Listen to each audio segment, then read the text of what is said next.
Shalom, shalom, frères et sœurs en Christ, et bienvenue à la Rhapsodie de ce vendredi 14 février 2025. Rhapsodie écrite par le pasteur Chris Oyakilome. La lecture est offerte par les vérités de l'Évangile. Le thème d'aujourd'hui est « Utilisez vos ressources pour l'Évangile ».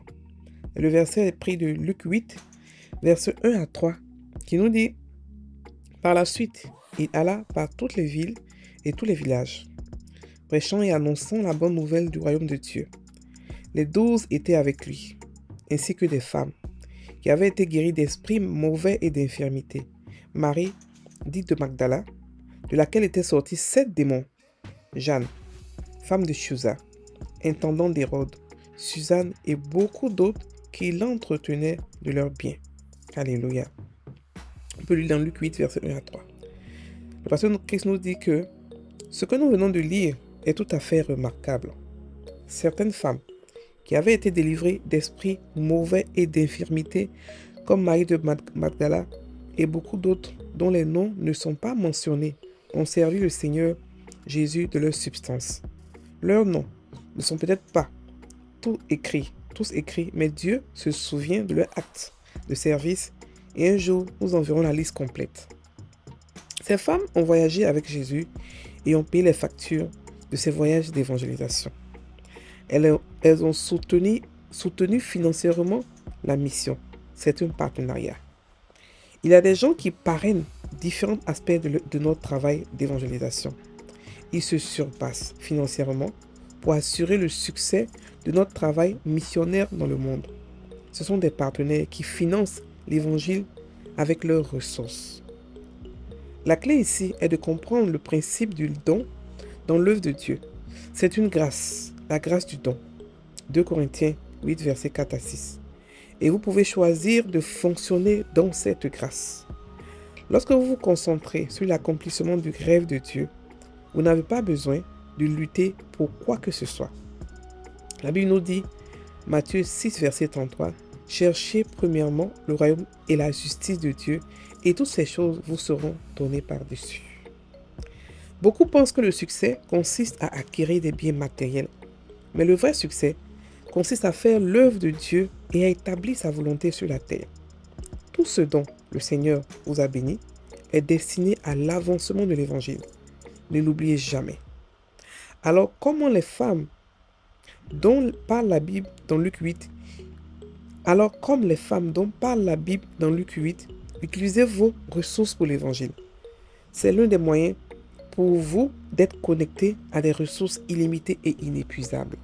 Alléluia. Le Seigneur lui-même garantit votre prospérité parce qu'il voit que vous agissez avec un état d'esprit du royaume, en marchant à la lumière de sa parole.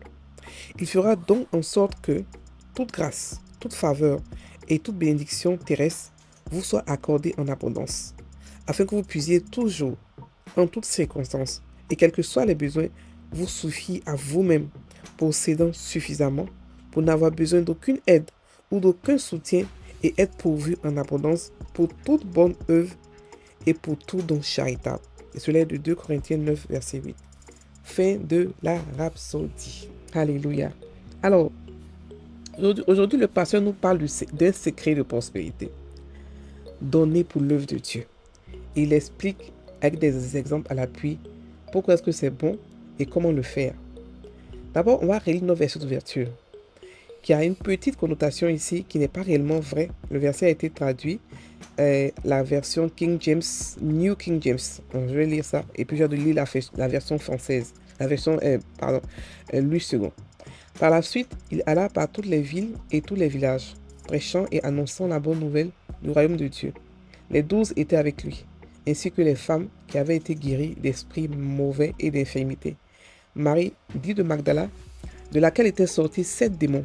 Jeanne, femme de Chuza, intendant d'Hérode, Suzanne et beaucoup d'autres qui, ici ils disent qui l'entretenaient. En fait, le français nous dit qui l'assistaient de leur bien. Il y a une différence. Entretenir quelqu'un veut dire que il ne fait que vivre dans votre poche. C'est ce que ça veut dire. Mais par contre, assister quelqu'un veut dire que lui aussi il met et vous pouvez aussi donner en partenariat. C'est ce dont le pasteur parle. Ok, il y a une différence. Parce que beaucoup d'enseignements, on nous ont fait croire que Jésus était là et on prenait soin de lui comme un pasteur, je sais pas, qui n'a pas de mentalité de pauvre, qui a une mentalité de pauvreté. Jésus n'avait aucune mentalité de pauvreté. Il n'avait pas cette mentalité de je ne peux pas, je n'en ai pas. Il n'avait pas ça. Et il a démontré ça plusieurs fois en payant même les impôts de Pierre, en ayant sur lui, en ayant sa maison à Capernaum. Ok, donc ici, le verset voulait dire, il assistait sa mission, ok, de leur bien. Alors, ça c'était juste ça que je voulais ajouter. Ensuite, le pasteur nous dit que ces femmes-là ont été délivrées de démons, ok, d'esprits mauvais. Elles ont compris le ministère, elles ont compris la mission, elles ont compris le bien fondé, elles ont bénéficié de ce que la mission offre.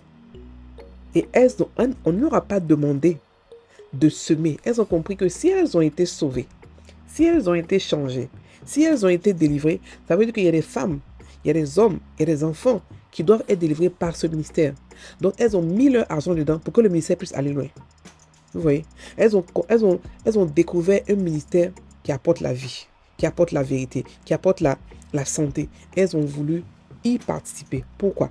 Parce qu'elles ont compris que leur récompense, c'est pas seulement humain, c'est pas seulement sur la terre, mais c'est aussi pour l'éternité. C'est ça, travailler pour l'éternité. C'est ça, amasser des biens pour l'éternité. C'est cela. Ok, c'est cela. C'est pouvoir faire en sorte que l'évangile puisse être propagé partout. C'est pouvoir faire en sorte que le royaume des cieux puisse être établi dans plusieurs pays, dans des nations. Là où vous ne pouvez pas partir physiquement, votre argent peut partir. Oui, votre argent peut partir. Votre argent marche. Il court, il s'envole. Lorsque vous rencontrez un ministère que vous savez, vous avez confiance au ministère comme quoi il travaille pour l'évangile. Parce qu'il n'y a pas beaucoup de ministères qui font ça, qui évangélisent.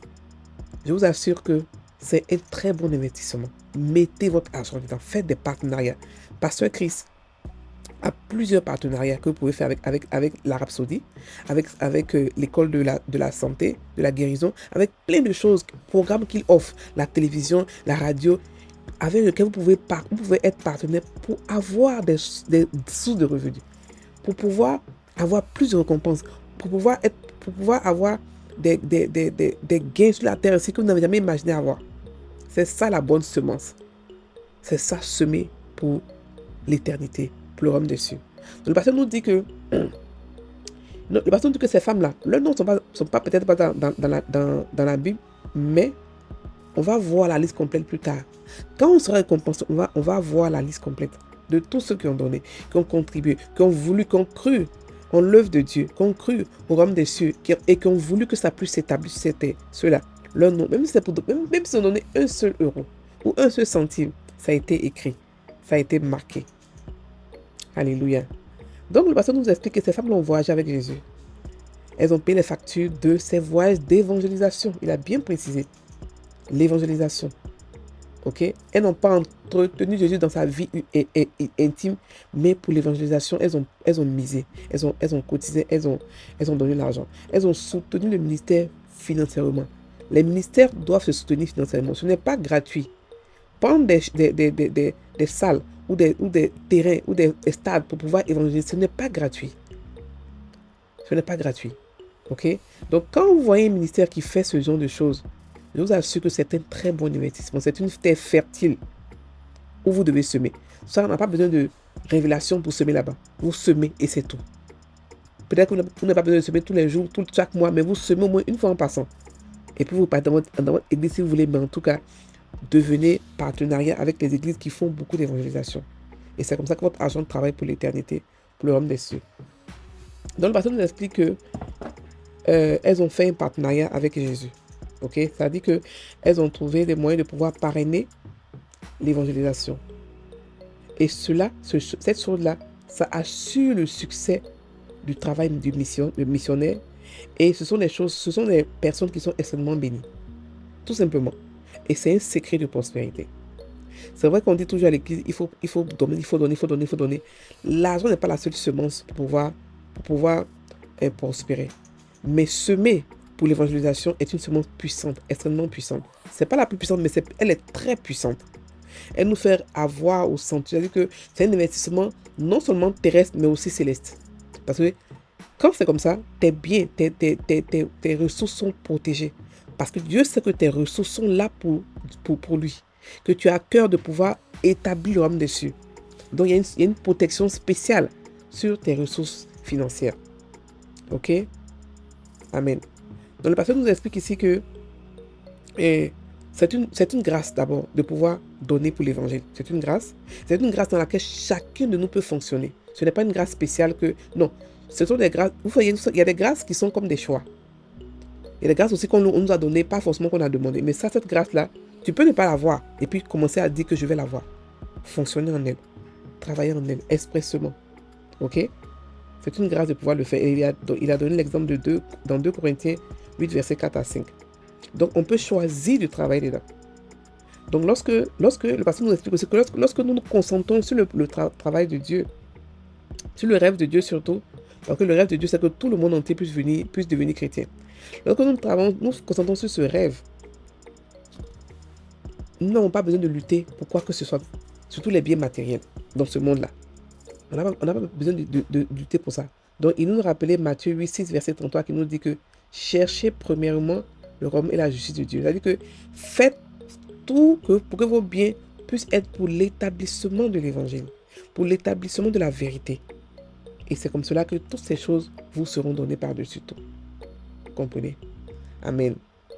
Donc, le pasteur nous explique que c'est vrai que le succès consiste à acquérir des biens matériels. C'est vrai, beaucoup de gens le croient. Mais en fait, les vrais biens qu'on doit avoir, c'est les biens spirituels. C'est-à-dire que ce qu'on peut faire, c'est transformer les biens matériels là, les convertir en biens spirituels. C'est-à-dire que ce qu'on a aujourd'hui comme argent, comme richesse, comme biens matériels, ou comme talent, ou comme semence, comment les transformer en biens spirituels?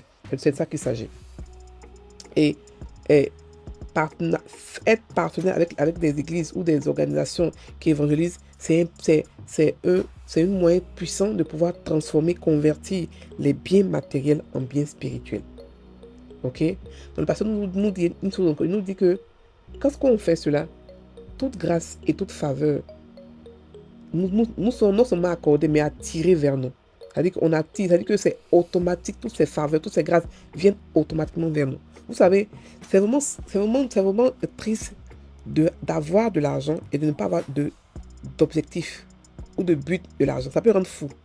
On a vu Salomon, qui est à la fin de son ministère, était devenu pratiquement fou parce que son argent n'avait pas de but.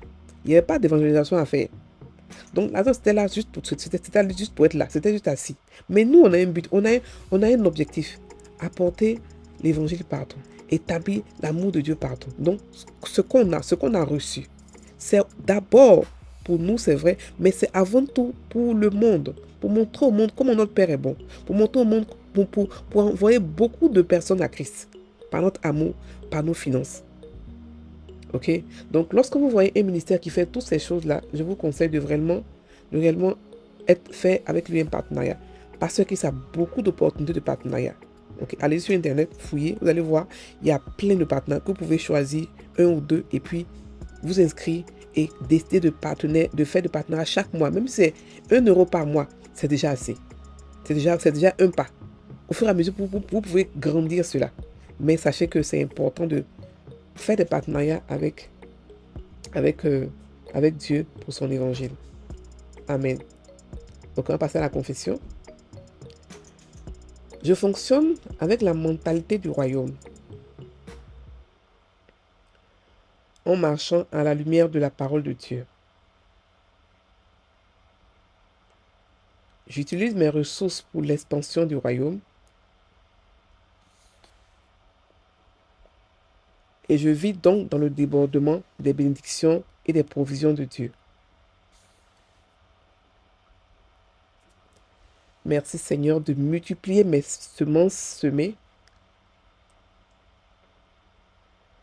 et de m'enrichir à tous égards. Au nom de Jésus. Amen. Frères et sœurs en Christ, passez une bonne journée. Soyez bénis.